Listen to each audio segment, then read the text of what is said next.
All right, we've got the tomatoes now, and they are boiling, and if you can just take a little bit closer look, the reason we didn't add any fluids or juices to it is because they're going to make it their own juices.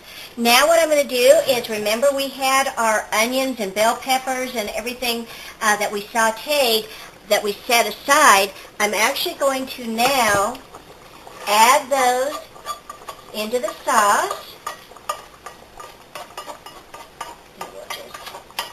Add that into the sauce. Set that aside.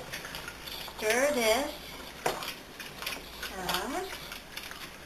We're going to blend that really good. Now I'm going to go ahead and add my oregano that I had cut up earlier.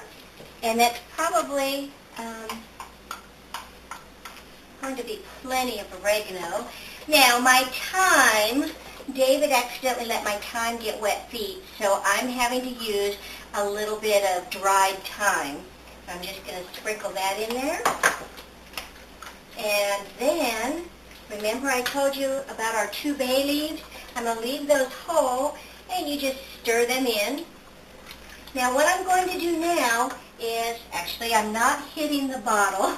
You can use any type of red wine. I have found I actually like to use sangria because it adds a little bit of a sweeter, fruity taste to my sauce. So what you're going to do is you're just going to go ahead and pour some liquid in there, probably a good third of the bottle.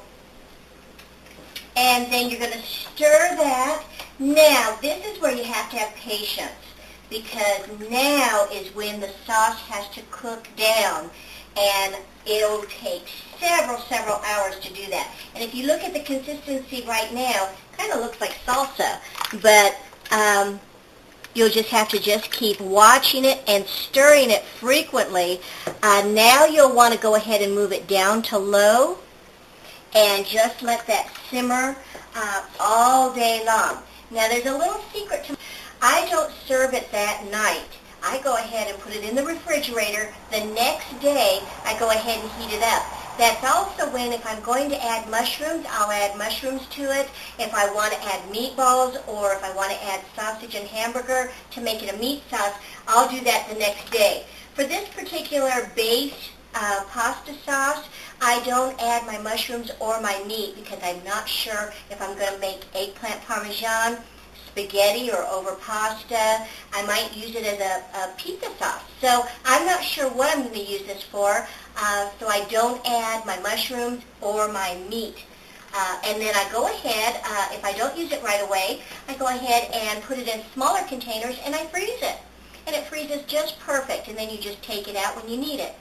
All right, I'm going to start the slow process of cooking down my tomatoes.